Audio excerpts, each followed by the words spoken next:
Mary, you want to say a few words? You got to call on our boss at work to say something, you know. He usually says nice things, but he didn't make any promises tonight. Thank you, Jerry. Yes, I'll say a few words. Mary Lou has been with the university and the institute for 10 years. She started in September of '88, and she's retiring in September of '98. And Dan Bystell, who is one of the administrators, realizes that 10 years somehow makes up kind of retirement fund, Dan?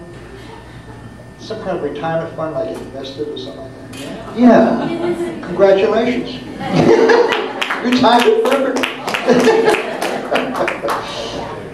But during that time frame, and I've also been with the Institute for 12 years, so I can also speak with some authority, a lot of authority, whereby Mary Lou has had multiple bosses. She's worked for several PMs. The last PM she worked for on a full-time basis was Jim Williams, who's sitting over here. But in that time frame, to include the time she's worked for me, she has had, at one time, 6 different program managers and PIs. These are program. She has served everyone. She's able, she does not sit outside my office. She sits on the other side of the building. She runs that side of the building.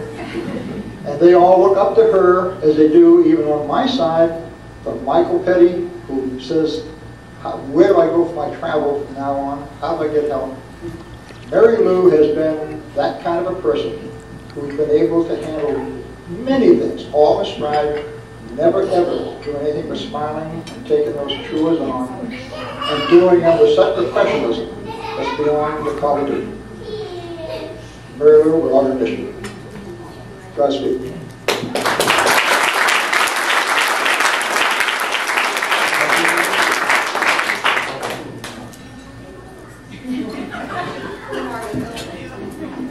Is there anyone else who would like to say, you can only say nice things at this point.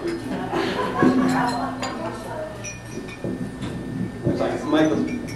Let me just say that Mary Lou has the nicest attitude of anybody that I've worked with in so many years. Just appreciate her so much.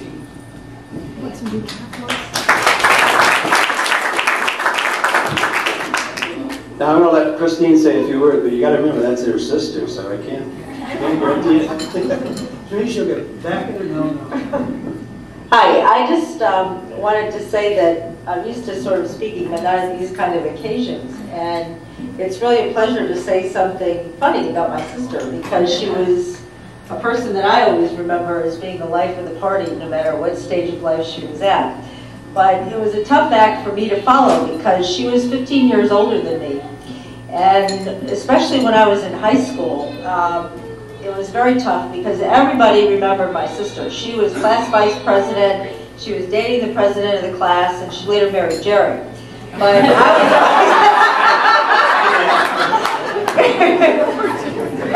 I was always the nerd of the family, and my sister used to get on my act and say, why aren't you more fun? You know, you should be a cheerleader, you should be this, you should be that. No, instead I was in the honor society. So I ended up at Smith College and became a lawyer. And my sister, though, has had, I think, the most successful life, because she has tremendous kids, a great marriage, and now wonderful grandchildren. And I think she's going to have a very happy retirement. And I just like to say I'm very thankful for the one sister I have, because she's a tremendous human being. And it's been a great partnership in sort of dealing with my mother lately. Our mother is 94, and she's not able to be here because about, 3 weeks ago, she ended up in a nursing home. And my brother's not here, and he'd love to be here, but he's actually taking care of her. So on behalf of the family, of that generation, I'd just like to say, happy retirement. We love you.